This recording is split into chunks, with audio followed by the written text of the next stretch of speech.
Okay, let's unpack this.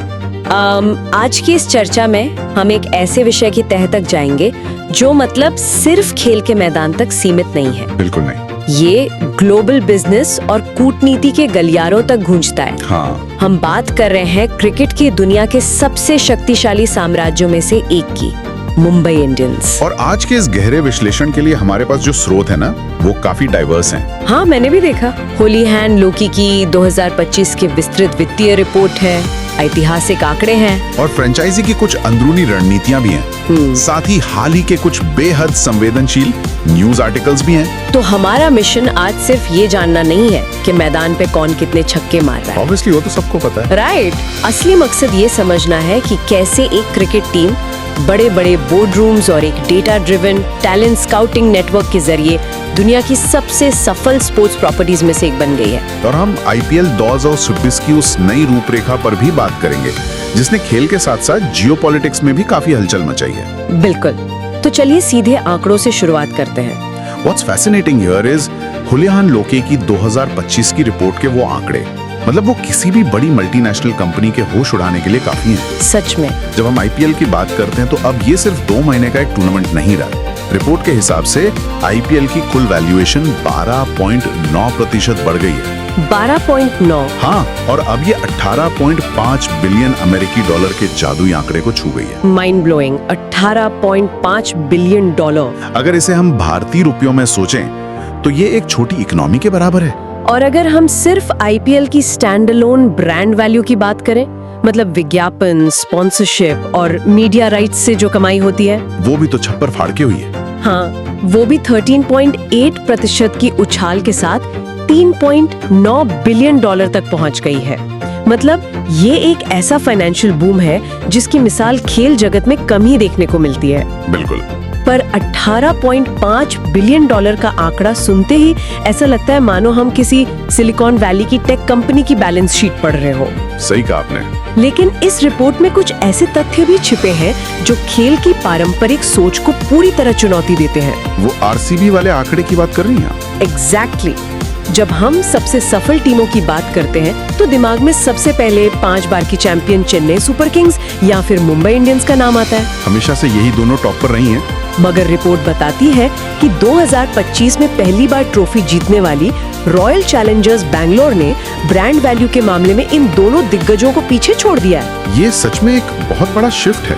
269 million dollar की brand value के साथ RCB अब नंबर 1 स्थान पर है और मुंबई इंडियंस 242 मिलियन डॉलर के साथ दूसरे नंबर पर, और CSK 235 मिलियन डॉलर के साथ तीसरे स्थान पर खिसक गई है। तो सोचने वाली बात यह है कि एक टीम जिसे ट्रॉफी जीतने में 18 साल लग गए, वो ब्रांड वैल्यू में सबसे ऊपर कैसे पहुंच सकती है? हाँ, ये एक बहुत ही जायज सवाल है। असल में ब्रांड वैल्यू का मतलब सिर्फ ट्रॉफियां जीतना नहीं होता है। तो फिर क्या होता है? इसका सीधा कनेक्शन इस बात से है कि आपकी फैन फॉलोइंग कितनी लॉयल है, जर्सी और मर्चेंडाइज की बिक्री कितनी हो रही है, अच्छा, और विज्ञापनों में आपकी टीम का चेहरा कितना बिकता है। RCB ने सालों तक बिना ट्रॉफी के भी जो एक कट्टर फैन बेस तैयार किया था ना, हाँ, उनके फैंस तो हमेशा से बहुत वोकल रहे हैं। बिल्कुल। और 2025 की उस एक जीत ने उसे पूरी तरह से कैश इन कर लिया। पॉइंट है। दूसरी तरफ अगर आप पंजाब किंग्स को देखें तो उन्होंने इस साल ब्रांड वैल्यू में सबसे ज्यादा 39.6% की जबरदस्त ग्रोथ दर्ज की है। 39.6%, ये तो बहुत बड़ा जंप है। इसका कारण उनकी छोटी बेस वैल्यू और इस साल की एग्रेसिव मार्केटिंग रणनीति रही है। If we connect this to the bigger picture, हाँ। अगर हम इसे बड़े परिदृश्य से जोड़कर देखें तो मुंबई इंडियंस की मैनेजमेंट को ये बात बहुत पहले समझ आ गई थी। कौन सी बात? कि सिर्फ भारत में जीतने से एक ग्लोबल ब्रांड नहीं बना जा सकता। इसका मतलब है कि उन्होंने अपनी रणनीति बदली। मैं कहूँगा उन्होंने अपनी रणनीति बदली नहीं बल्कि उसका विस्तार किया। ओके। मुंबई इंडियंस अब सिर्फ एक IPL टीम नहीं है। बिल्कुल। उन्होंने वन फैमिली के कॉन्सेप्ट के तहत खुद को दुनिया भर की 5 अलग अलग T20 लीग्स में फैला लिया है। हाँ, मैंने ये पढ़ा था। साउथ अफ्रीका में MI केप टाउन, UAE में MI एमिरेट्स, अमेरिका की मेजर लीग क्रिकेट में MI न्यूयॉर्क, और अभी हाल ही में जो उन्होंने इंग्लैंड में किया। बिल्कुल, इंग्लैंड के द 100 टूर्नामेंट में ओवल इनविंसिबल्स को रीब्रांड करके MI लंदन बना दिया है। ये तो पूरा एक ग्लोबल एम्पायर बन गया है। आज के समय में इस पूरी ग्लोबल फ्रेंचाइजी का मूल्य 1.5 बिलियन डॉलर से भी अधिक आंका गया है। वाओ! इसके साथ ही टाटा ग्रुप का जो 300 मिलियन डॉलर यानी लगभग 2500 करोड़ रुपए का स्पॉन्सरशिप रिन्यूअल हुआ है, वो भी लीग की ताकत को ही दिखाता है। बिल्कुल यह सुनिश्चित करता है कि दर्शकों को ब्रॉडकास्ट क्वालिटी और स्टेडियम के अनुभव में वर्ल्ड क्लास सुविधाएं मिलती रहें। Here's where it gets really interesting. लेकिन असली कहानी तो यहाँ से शुरू होती है। बताइए।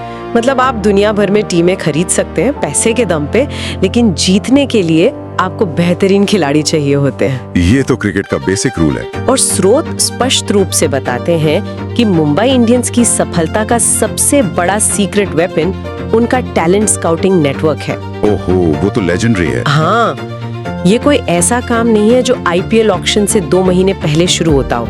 ये एक डेटा ड्रिवन प्रोसेस है जो साल के 365 दिन चलती है। बिल्कुल। इसमें किरण मोरे, जॉन राइट और पार्थिव पटेल जैसे क्रिकेट के दिग्गजों का विशाल अनुभव शामिल है। लेकिन मुझे एक बात सोचकर हैरानी होती है कि ये काम कैसे करता है। मतलब क्या ये लोग सच में देश के हर छोटे मैदान पर जाते हैं? वे खुद हर जगह नहीं जा सकते, लेकिन उनका नेटवर्क हर जगह मौजूद है। अच्छा, नेटवर्क। इसे कुछ इस तरह समझिए कि उनके पास लोकल टूर्नामेंट्स का रियल टाइम डेटा पहुंचता रहता है। जैसे ही कोई खिलाड़ी लगातार अच्छा प्रदर्शन करता है, ये दिग्गज उसे देखने खुद पहुंच जाते हैं। कोई स्पेसिफिक उदाहरण? अश्विनी कुमार का उदाहरण इसका सबसे सटीक प्रमाण है। अरे हाँ, अश्विनी कुमार की कहानी तो वाकई में किसी फिल्मी स्क्रिप्ट जैसी लगती है। एक अनकैप्ड खिलाड़ी जिसने अब तक इंटरनेशनल लेवल पे अपने देश का प्रतिनिधित्व नहीं किया है, बिल्कुल नया लड़का। उसे शेरे पंजाब T20 टूर्नामेंट में खेलते हुए देखा गया और ऑक्शन में मुंबई ने उन्हें उनके बेस प्राइस यानी सिर्फ 30 लाख रुपए की शुरुआती कीमत पर खरीद लिया। और उसका रिजल्ट क्या रहा? रिजल्ट तो सबको याद है। उन्होंने वानखेड़े स्टेडियम के दबाव भरे माहौल में कोलकाता नाइट राइडर्स के खिलाफ अपना डेब्यू किया और पहले ही मैच में 4 विकेट झटककर प्लेयर ऑफ द मैच बन गए। और ऐसा नहीं है कि ये कोई एक बार का तुक्का था। केरल के रिस्ट स्पिनर विघ्नेश पुथुर का मामला तो और भी हैरान करने वाला है। विघ्नेश पुथुर? हाँ, इस खिलाड़ी ने अपनी राज्य की टीम के लिए कोई घरेलू क्रिकेट तक नहीं खेला था। लिटरली कोई डोमेस्टिक मैच नहीं? कोई मैच नहीं। पूर्व तेज गेंदबाज टीए शेखर की नजर उन पर सिर्फ एक ट्रायल के दौरान पड़ी। मुंबई ने तुरंत उन्हें 30 लाख रुपए में साइन कर लिया। ये तो बहुत बड़ा रिस्क था, लेकिन जो बात सबसे खास है वो ये कि फ्रेंचाइजी ने सिर्फ उन्हें खरीदा नहीं, बल्कि उनमें इन्वेस्ट किया। वो कैसे? अनुभव दिलाने के लिए उन्हें सीधे साउथ अफ्रीका भेजा गया ताकि वे MI केप टाउन के इंटरनेशनल बल्लेबाजों के साथ ट्रेनिंग कर सकें। Smart move. और जब विघ्नेश ने चेन्नई सुपर किंग जैसी दिग्गज टीम के खिलाफ डेब्यू किया तो उन्होंने अपनी स्पिन के जाल में फंसाकर 3 विकेट झटक लिए। और ये स्काउटिंग सिर्फ भारतीय पिचों तक सीमित नहीं है। बिल्कुल नहीं। जॉन राइट की पारखी नजर न्यूजीलैंड के एक 21 वर्षीय बल्लेबाज बेवॉन जेकब्स पर पड़ी थी। जेकब्स ने न्यूजीलैंड के घरेलू सुपर स्मैश टूर्नामेंट में 188.73 की असाधारण स्ट्राइक रेट से रन बनाए थे। 188 की स्ट्राइक रेट बहुत बड़ी बात है। हाँ, और राइट की बस एक सिफारिश लगी और मुंबई ने इस युवा प्रतिभा को अपने खेमे में शामिल कर लिया। लेकिन यहाँ मेरे दिमाग में एक बहुत बड़ा सवाल आता है। क्या सवाल? अगर मुंबई इंडियंस का स्काउटिंग सिस्टम इतना ही अचूक है, उनके पास बेहतरीन युवा खिलाड़ी हैं और ग्लोबल स्तर का अनुभव है, तो फिर 2024 के सीजन में ऐसा क्या हुआ कि टीम 10वें नंबर पर रही, मतलब अंक तालिका में सबसे आखिरी स्थान? इस सवाल का जवाब टीम की लीडरशिप के बदलाव में छिपा है, जो हमेशा से किसी भी बड़ी फ्रेंचाइजी के लिए एक बहुत ही सेंसिटिव मुद्दा रहा है। लीडरशिप ट्रांजिशन कभी आसान नहीं होता। बिल्कुल। अगर हम शांत और विश्लेषणात्मक नजरिए से देखें तो रोहित शर्मा का दौर इस फ्रेंचाइजी का सबसे सुनहरा अध्याय रहा है। इसमें कोई शक नहीं। 2013 में जब रिकी पॉन्टिंग ने बीच सीजन में कप्तानी छोड़ी थी, तब युवा रोहित ने कमान संभाली और टीम को पहला खिताब जिताया। और उसके बाद तो उन्होंने 2015, 17, 19 और 2020 में भी खिताबी जीत दर्ज की। एग्जैक्टली। जब एक कप्तान 5 IPL खिताब जीतता है तो टीम की पूरी संस्कृति, उसका कल्चर उसके इर्द गिर्द बन जाता है। सही बात है। ऐसे में किसी भी नए कप्तान के लिए उस ढांचे में अपनी जगह बनाना आसान नहीं होता। और आंकड़े भी इस बात की गवाही देते हैं। अगर हम दोनों के पूर्णकालिक कप्तान के रूप में पहले सीजन की तुलना करें तो फर्क साफ दिखता है। बिल्कुल साफ दिखता है। रोहित ने जब 2014 में पहली बार पूरे सीजन के लिए कप्तानी की तो उन्होंने बल्ले से 390 रन बनाए, टीम का विनिंग रेट 50% रहा और वो प्लेऑफ तक पहुंचने में सफल रहे। और दूसरी तरफ हार्दिक। हाँ, इसके उलट जब हार्दिक पांड्या ने 2024 में एक बहुत बड़े ट्रेड के बाद टीम की कमान संभाली तो उनका पहला सीजन किसी बुरे सपने जैसा रहा। बहुत ही खराब फेज था वो। बल्ले से उनके नाम सिर्फ 216 रन आए और टीम का विनिंग रेट केवल 28.57% रहा। 10वें स्थान पर खत्म करना इस फ्रेंचाइजी के लिए एक बहुत बड़ा झटका था। ये उस दबाव को दर्शाता है जो रोहित शर्मा जैसे सफल कप्तान की विरासत को आगे बढ़ाने के साथ आता है। फैंस का प्रेशर भी तो बहुत था। बहुत ज्यादा। जब ड्रेसिंग रूम का माहौल बदलता है तो इसका असर सीधे तौर पर मैदान के प्रदर्शन पर पड़ता है। लेकिन चैंपियन टीमों की पहचान उनकी हार में नहीं बल्कि वापसी में होती है। और वापसी उन्होंने की भी। 2024 की भारी निराशा के बाद हार्दिक पांड्या ने 2025 में टीम को एकजुट किया। शानदार कमबैक था वो। लीग स्टेज में थोड़ा संघर्ष किया, लेकिन उन्होंने प्लेऑफ में अपनी जगह पक्की की और चौथी पोजीशन हासिल की। और इस पूरी कहानी के सबसे बड़े नायक रहे सूर्य कुमार यादव। स्काई का तो वो सीजन ही अलग लेवल का था। उन्होंने एक ही सीजन में रिकॉर्ड 717 रन ठोक डाले और प्लेयर ऑफ द टूर्नामेंट यानी MVP का खिताब अपने नाम किया। कमाल की बल्लेबाजी थी। ये साबित करता है कि जब मुंबई इंडियंस का कोर ग्रुप फॉर्म में होता है तो उन्हें रोकना लगभग असंभव हो जाता है। ये अजय रवैया हमें सीधे उस एक राइवलरी की ओर ले जाता है जो अब IPL की पहचान बन चुकी है। मैं समझ गई आप किसकी बात कर रहे हैं। क्रिकेट की दुनिया का एल क्लासिको कहा जाता है। सही नाम दिया है। इन दोनों टीमों के बीच का इतिहास बहुत ही गहरा और रोमांचक रहा है। हमारे स्रोतों के आंकड़ों पर नजर डालें तो दोनों टीमों के बीच अब तक 39 मुकाबले खेले जा चुके हैं। और रिकॉर्ड क्या कहता है? इनमें से मुंबई इंडियंस ने 21 बार बाजी मारी है, जबकि चेन्नई सुपर किंग्स ने 18 बार जीत का स्वाद चखा है। ये टक्कर एकदम कांटे की है।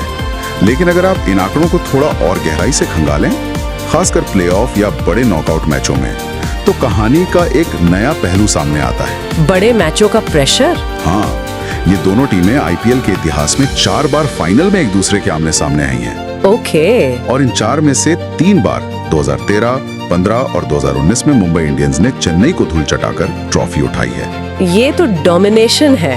रोमांच लिटरली शब्दों में बयां करना मुश्किल है। आखिरी ओवर का वो थ्रिल। आखिरी ओवर, आखिरी गेंद।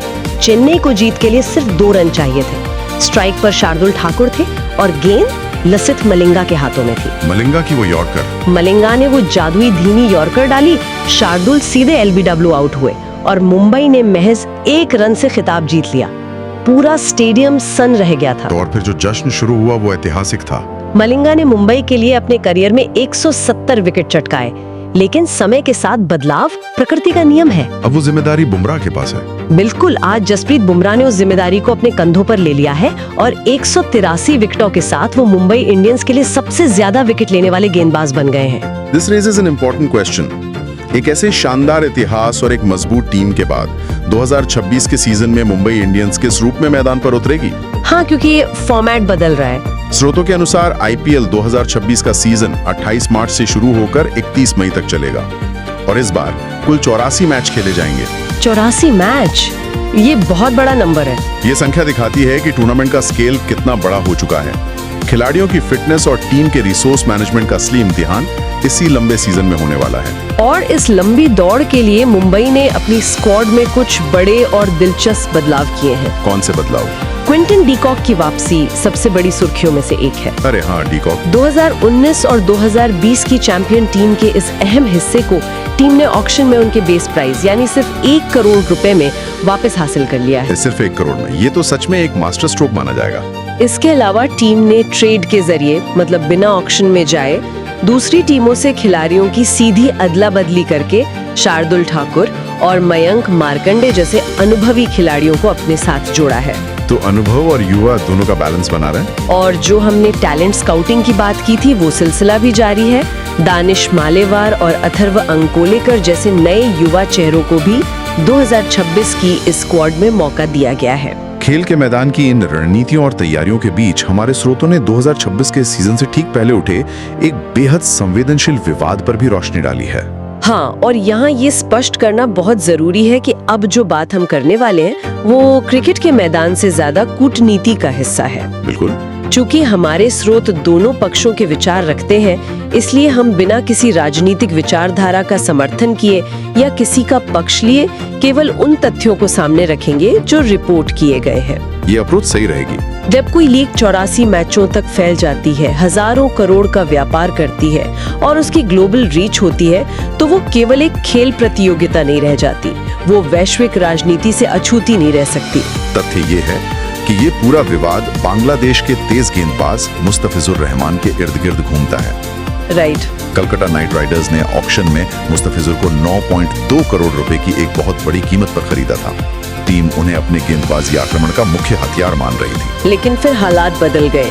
स्रोतों में दी गई जानकारी के अनुसार 2025 में बांग्लादेश में हुई हिंदू विरोधी हिंसा और विशेष रूप से दिसंबर 2025 में दीपू चंद्र दास की लिंचिंग की घटनाओं के बाद भारत में कूटनीतिक और सामाजिक स्तर पर काफी आक्रोश था। बहुत तनावपूर्ण माहौल था उस समय। इस तनावपूर्ण भू राजनीतिक माहौल को संज्ञान में लेते हुए बीसीसीआई ने केकेआर को स्पष्ट निर्देश दिया कि वे इस खिलाड़ी को अपनी टीम से रिलीज कर दें। और इस फैसले ने पूरे क्रिकेट जगत को दो स्पष्ट धड़ों में बांट दिया। वो कैसे?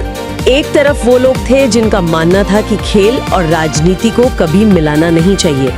पूर्व भारतीय क्रिकेटर मदन लाल, राजनेता शशि थरूर और बांग्लादेश के पूर्व कप्तान खालिद महमूद जैसे दिग्गजों ने बीसीसीआई के इस कदम की कड़ी आलोचना की। उनका तर्क क्या था? उनका तर्क था कि किसी एक देश की अंदरूनी घटनाओं की सजा उस देश के खिलाड़ियों को देना खेल भावना के खिलाफ है। वहीं दूसरी तरफ एक ऐसा वर्ग भी था जिसने इस फैसले का पूरी मजबूती से बचाव किया। हाँ, उन्होंने भी अपना पक्ष रखा। पूर्व भारतीय क्रिकेटर और मशहूर कमेंटेटर आकाश चोपड़ा, साथ ही राजनेता संगीत सिंह सोम जैसे कई लोगों ने बीसीसीआई के इस निर्देश का कड़ा समर्थन किया। और उनका क्या पॉइंट था? उनका पक्ष ये था कि जब दो देशों के बीच सामाजिक और कूटनीतिक हालात इस कदर बिगड़ जाएं, तो वहां सामान्य रूप से खेल जारी नहीं रखा जा सकता। राष्ट्र की भावनाएं सर्वोपरि होती हैं। लेकिन बात सिर्फ बयानों तक नहीं रुकी। इसके जो नतीजे या कहें फॉल आउट सामने आए हैं, वो इंटरनेशनल क्रिकेट के कैलेंडर को पूरी तरह से हिलाकर रख रहे हैं। सबसे पहला असर तो द्विपक्षीय सीरीज पर पड़ा। हाँ, सबसे सीधा असर तो ये हुआ कि बीसीसीआई ने भारत के आगामी बांग्लादेश दौरे को अनिश्चित काल के लिए होल्ड पर रख दिया है।